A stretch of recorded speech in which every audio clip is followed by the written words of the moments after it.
I'm Tori. And I'm Dwayne with Hoover Fire Department. And this is part of our series, What's Happening in Hoover. Today we're at the Hoover Fire Training Center, which is located at Station 6 for our semi-annual job task. Chief Prater, tell our viewers a little bit more about this.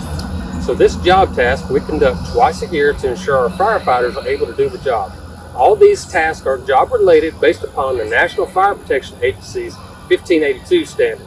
So every firefighter must complete this, including the fire chief and the administrative staff. Time is recorded and averaged per age group, so each firefighter knows where they stand. Come on, let's go take a look. First, we obtain a baseline vital signs to ensure the firefighter is healthy enough to perform as a firefighter. If their vital signs are not in a safe range, the firefighter is reassessed after a brief rest period. If still elevated, the firefighter must seek a medical evaluation. Next, they perform a PPE drill, which stands for Personal Protective Equipment. Time is of the essence during an emergency, so they must be able to dress quickly. From there, they walk to the drill field to perform a series of tasks while in full gear and breathing from their SCBA or self-contained breathing apparatus. They must continue from one task to the next without stopping.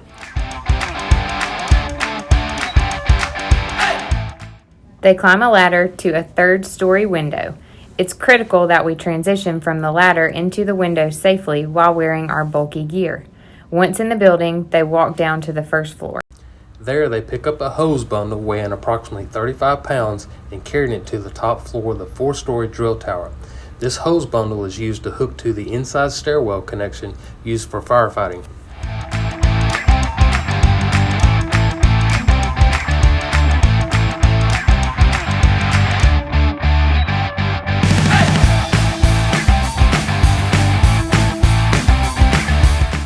Once at the top floor, they climb up another ladder through the roof access. Most commercial businesses have this type of roof access.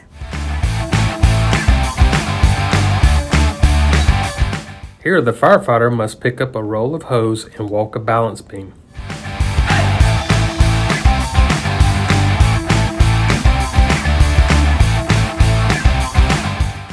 Here, the firefighter drags a tire 75 feet. The firefighter may drag a victim to safety or drag a fire hose around a scene.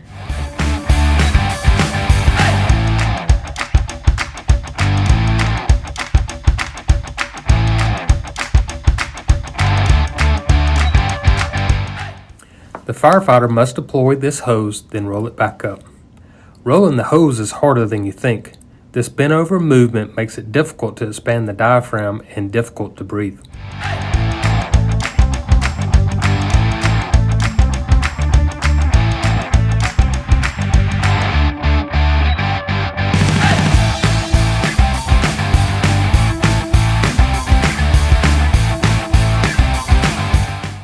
The firefighter then goes back into the drill tower to the 4th floor.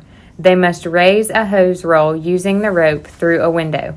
At any time, the firefighter may have to hoist a tool or hose several stories through a window.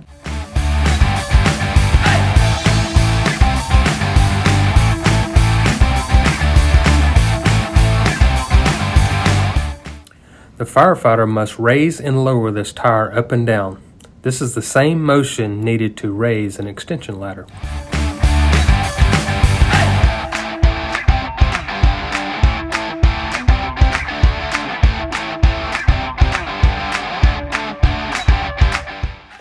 Next is the attic simulator. Here, the firefighter must crawl across roof rafters in a confined space. This may be needed to extinguish fire or escape during an entrapment.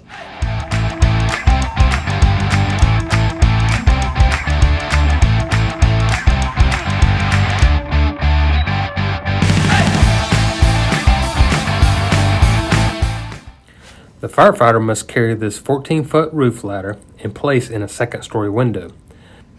This ladder placement can easily be performed by a single firefighter to allow a rescue or escape route if a firefighter gets trapped. The firefighter takes a sledgehammer and gives 5 strikes to a wooden beam. This simulates the motion needed for forcible entry with a sledgehammer or axe. The firefighter then lowers and returns the ladder to the original location.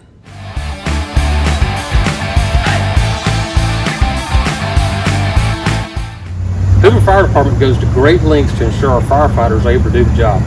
First, every shift they're on duty, they must exercise. Now, this exercise is functional fitness with high-intensity training that mimics the physical stress we feel on the fire ground.